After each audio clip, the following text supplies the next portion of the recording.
Let's begin with the image most of us don't talk about out loud. A person sits at a kitchen table, laptop open, staring at listing after listing. Prices that look like phone numbers, homes that used to be starter homes now feel like luxury items, offers that disappear before you even finish your cup of coffee.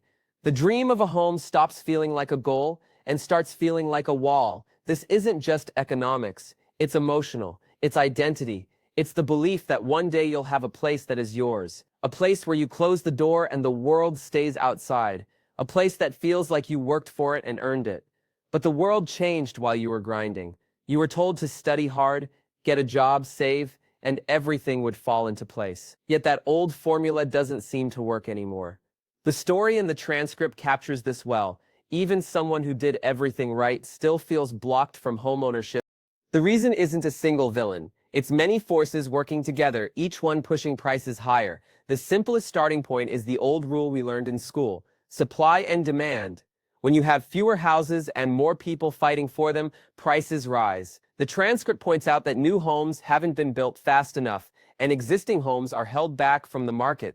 It isn't that people aren't trying, it's that the system is clogged. Zoning rules limit buildable land. Neighborhoods reject development because they want to protect what already exists. Builders face expensive materials and slow permitting, and homeowners who locked in record-low mortgage rates don't want to trade a 3% mortgage for a 7% one.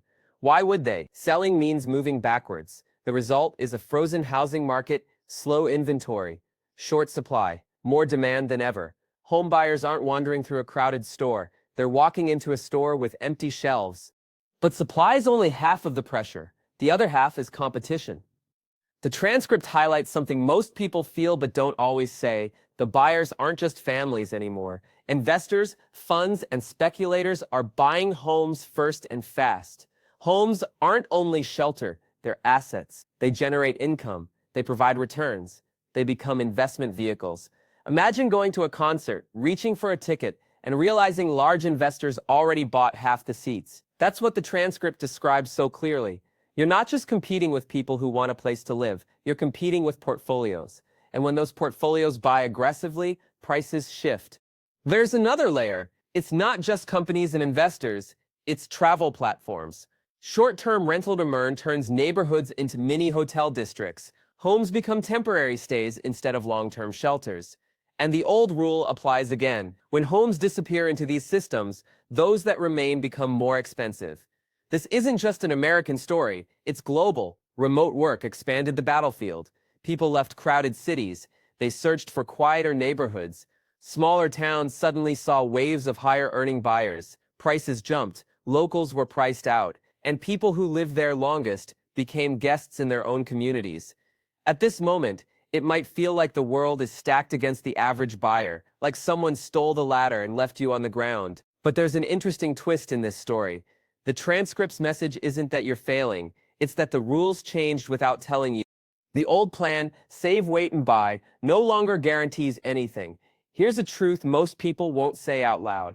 Home ownership was never just a financial goal. It was a symbol of arrival, a sign that you made it, the finish line of adulthood, the reward for patience and work. But when the world changes, new strategies are needed. The passive path style isn't about panic. It's about clarity. It's about stepping back from the noise and seeing the real forces at play.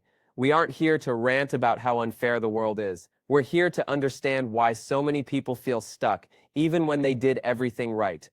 The transcript reminds us that housing is no longer just a roof. It's a financial engine now controlled by a different set of players. And the price of money itself changed the rules. When interest rates were low, buyers could stretch further. The moat rates jumped. The buying power collapsed. A 3% mortgage and a 7% mortgage can mean paying $1,000 more every month for the same house.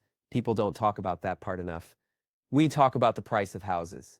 But what we really live with is the price of the debt, the monthly payment, the day-by-day strain.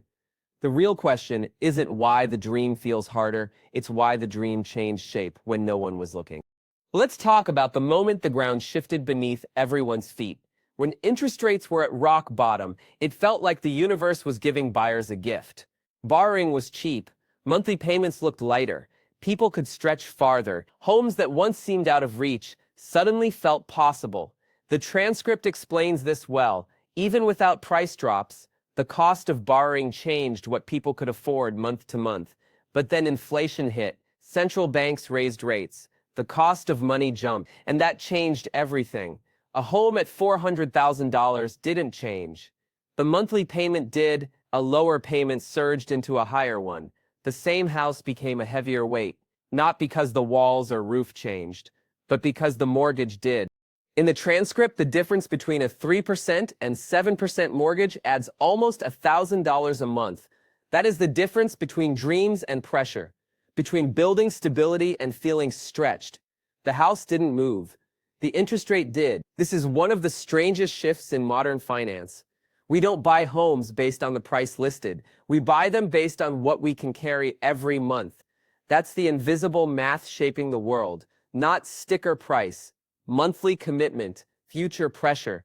And the story doesn't stop there, because the other variable has been asleep in the background for decades. Wages.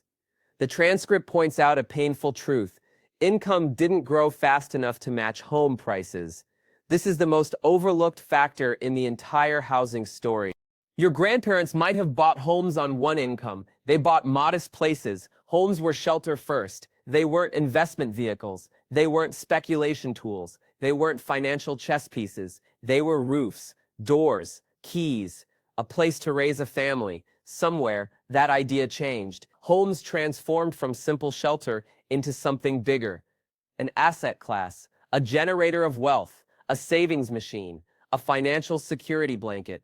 This shift didn't happen overnight. It happened slowly. At first, homes were built. Then they were bought by families. Later, they were bought by landlords, then by investors, then by institutional pools. The transcript highlights this shift clearly. Homes stopped being just places to live and became part of financial markets. Housing became the world's most emotional financial product. And now we stand in the middle of a system that was built for yesterday's rules. But we're trying to play a new game. High prices, higher borrowing costs, slow wage growth, investor competition, too little supply, too much demand. And the people who followed the rules find themselves running a race while the finish line moves farther away. This isn't a simple problem. It's layered, it's structural, it's psychological, and most people never get to see all the layers at once. They only see frustration. They see rejection. They see offers ignored. The transcript captures that emotional truth. Even if you do everything right, you can still feel locked out. But here's a question that starts to change the whole story. What if the traditional dream was built for an economy that no longer exists? What if chasing a single-family home as a primary goal isn't the only path to financial peace? What if the game wasn't meant to guarantee ownership, but to teach us something else? For a long time, people believed stability came from a mortgage. The truth is different today. Stability comes from adaptability, learning to see the world as it is, not as it used to be, not as we wish it was. When the rules shift, the old plan breaks. One of the most powerful things you can do is stop believing that you're behind. You're not behind. You're aware you're awake. You're seeing the same pressure millions of others see. The system didn't break because you failed. The system became something else. So the next step isn't complaining, it's clarity. If homeownership no longer looks like it did before, we need a new approach, a new philosophy, a different relationship with money, property, and stability. Let's zoom out from real estate for a moment and talk about something almost everyone overlooks. Money follows human behavior more than it follows math. Markets don't rise and fall because of perfect equations. They rise and fall because of fear, hope, belief, and competition. The housing market is one of the clearest mirrors of this truth. There was a time when a home was a simple financial choice. Save some cash, take on a mortgage, build equity, pass it on to the next generation. But the transcript shows how that logic changed when homes became investment assets rather than shelter alone. When something becomes an investment tool, emotions get louder. People fear missing out. They feel pressure to get in before prices climb higher. Investors race to secure income streams. Buyers fight over the same properties. Fear becomes fuel. It makes people stretch farther. It turns houses into trophies rather than places to live. Here's something strange. We have been trained to think that the old dream still guarantees peace of mind. That once you own a house, life settles into the perfect frame. but the world is not built on one formula anymore. The transcript captures this moment of realization perfectly. The traditional path no longer works the way it used to. So what replaces it? In every financial era, there is a shift. There was a time when the path to stability was a factory job and a pension. Then it became college and a career. Then it became owning property. Each chapter had its strengths and its limits. Today we are in the transition between models. The old path is fading. The new path isn't fully formed yet. This is the most uncertain moment, but it's also the moment where new strategies get born. Here's the truth most people are afraid to say. The housing market is telling us something deeper about wealth. It's telling us that if we depend on one plan, one asset, or one dream, the world can change faster than we can react. Home ownership is only one path, not the entire map. The families who built generational wealth didn't rely on a single line item. They built multiple layers of security. They built savings, skills, mobility, cash flow, relationships, and opportunities. The house was a piece of the puzzle, not the whole picture. That is the lesson hiding underneath the frustration. The housing crisis teaches a lesson about optionality. When the world changes, the rigid break, the adaptive thrive. Wealth is no longer just ownership. It is the ability to make smart decisions when the world gets noisy. It is the ability to build value in places where everyone else sees walls. This doesn't mean the dream of a home disappears. It means the dream needs a new shape. Instead of thinking about housing as the finish line, imagine it as one possible milestone. Instead of thinking of it as a requirement, treat it as one path among many. Instead of believing that you failed if you haven't bought yet, understand that the system moved the goalposts. And when goals move, you don't stand still. You move too. The transcript says something powerful near the end. The market didn't break because you made a mistake. It became a different world altogether. That one idea changes everything. You can stop measuring your life by old standards. You can stop comparing your timeline to a generation that lived under different rules. Your job isn't to chase the past. Your job is to build the future. There is a moment in every financial story where frustration can either turn into paralysis or clarity. Housing is one of those moments. It exposes a truth most of us don't learn in school. Wealth isn't guaranteed by timing, luck, or perfect planning. It grows through perspective. The transcript makes it clear that people like Jack didn't do anything wrong, yet they still feel shut out of the system. That realization can feel heavy, but it also points to the door that leads forward. The world isn't handing out stability. It's asking you to build it. There are three paths most people take when the old formula stops working. The first path is denial. People hold on to the dream exactly as their parents lived it, and they hope the world eventually comes back around. They wait for prices to drop. They wait for interest rates to fall. They wait for the old plan to return. Sometimes the old way does return. Most of the time, it doesn't. The second path is resentment.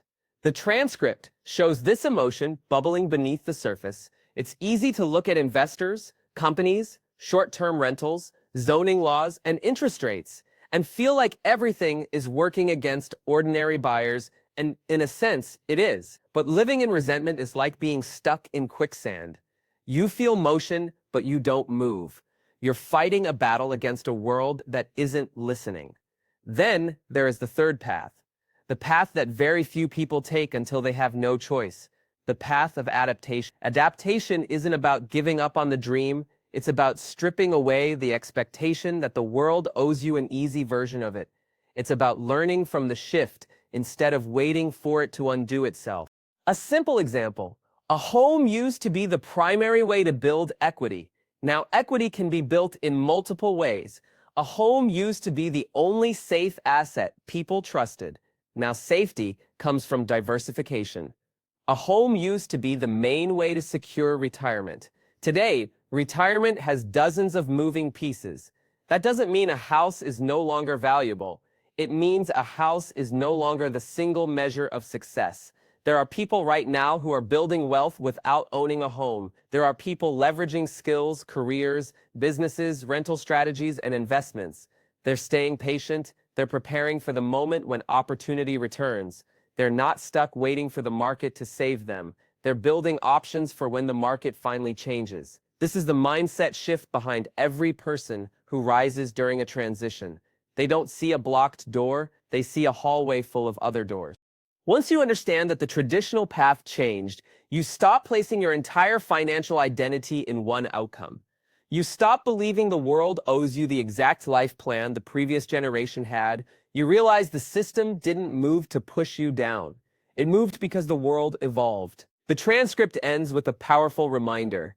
The dream isn't impossible. It's just farther away, unless we change how we think about it. So where do we go from here? You don't build wealth by hoping the world gets cheaper. You build it by learning the game the world is actually playing. You don't build stability by wishing for old conditions. You build it by preparing for new ones.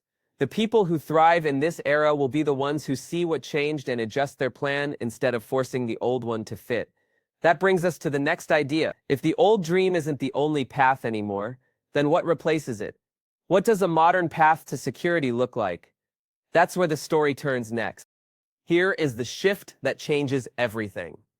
The dream of a home was never really about walls or a roof. It was about control.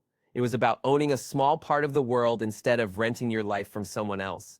It was about having a base to build from. The transcript doesn't just tell us the market is expensive. It shows us that the rules behind the dream have changed. So if the rules changed, the way forward has to change too. The modern path to stability looks different from the version our parents lived. It starts with a different foundation. Instead of waiting for one giant decision, you build your life in layers. You build cash flow. You build skills that raise your income. You build savings habits. You build investments that don't depend on one asset. You build safety nets instead of betting everything on a single move. There is a story people rarely tell about wealth. Most financially comfortable people didn't rise because of a single lucky investment. They got there because they protected themselves from getting crushed when the world shifted. They kept optionality open. They gave themselves more than one road. That's the lesson hidden in the housing struggle. It's not a warning that the dream is gone. It's a message that you need more than one strategy to reach it. There are 3 pillars that matter more today than ever. The first pillar is flexibility. The transcript shows how fixed thinking is the reason so many feel like they are falling behind.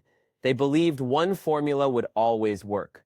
It didn't. The world changed. Flexibility is the answer to uncertainty. The second pillar is financial independence. Not in the extreme sense, not in the retire at 30 narrative. It's independence from the belief that you need someone else to save you. Independence from debt cycles.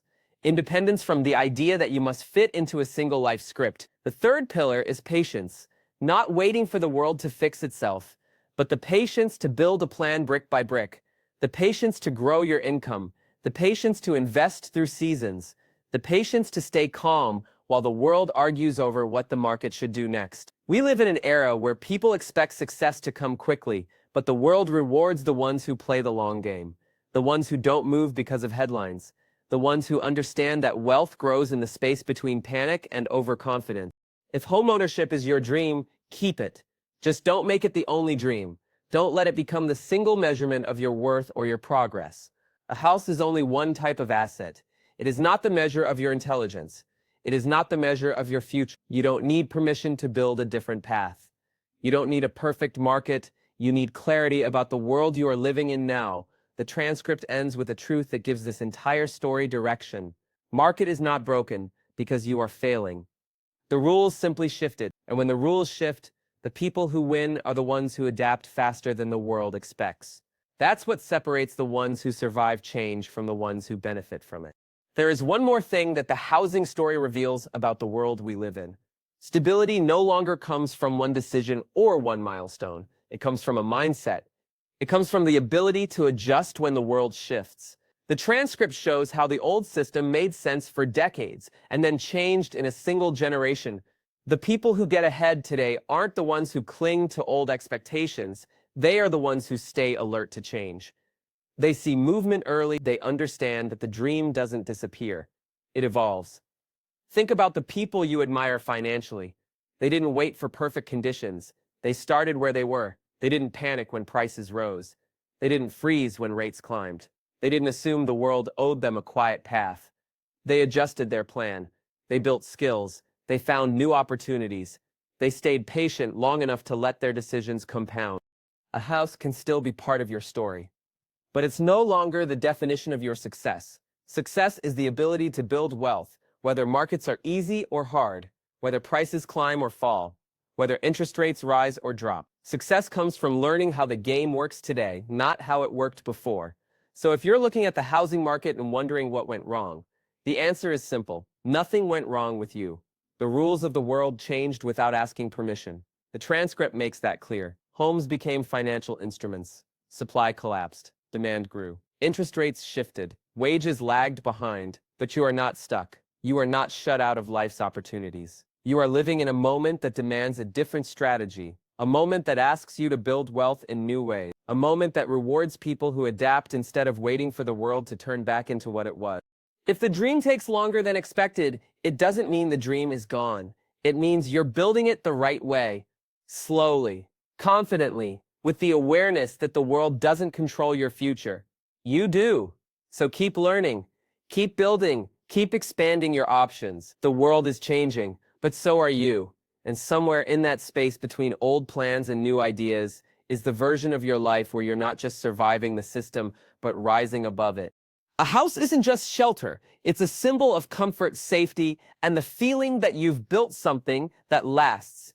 Even if the market looks impossible, even if the rules changed while you were busy doing everything right, remember this. You still have time. You still have options. You still have the power to build your future in ways that previous generations never had. The dream didn't disappear. It just moved. It became a different kind of challenge. And every challenge you face is a chance to grow stronger and smarter. Keep learning. Keep building your financial foundation. Keep preparing yourself for the moment when opportunity shows up again. If this message helped you see the world differently, take a moment to like this video, subscribe to the channel, and leave a comment. Tell your story. Tell us what part of the housing dream you're still holding on to. And if you know someone who needs to hear this, share the video with them. You never know who might need the encouragement. I'm wishing you luck and clarity on your journey. Keep going, keep learning, and when you're ready, there are more videos on this channel waiting for you. See you in the next one.